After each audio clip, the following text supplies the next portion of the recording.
lahat tayo, totoong may pinagdaraanan. Kaya kung minsan, kung makapagsalita ka, gano'n na lang. Bakit? May pinagdaraanan ka rin sa pamilya mo eh. Okay.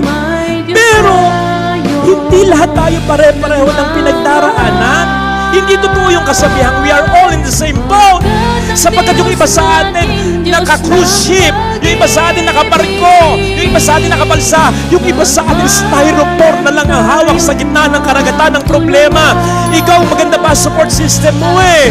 Nakahawak pa at parehong kamay mo. May humahawak pa sa'yo. Sila baka dalinin na lang. Tapos, itutulak mo pa.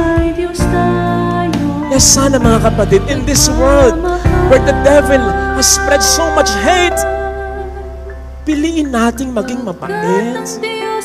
Kasi, sigurado ko, people come into our lives not by accident.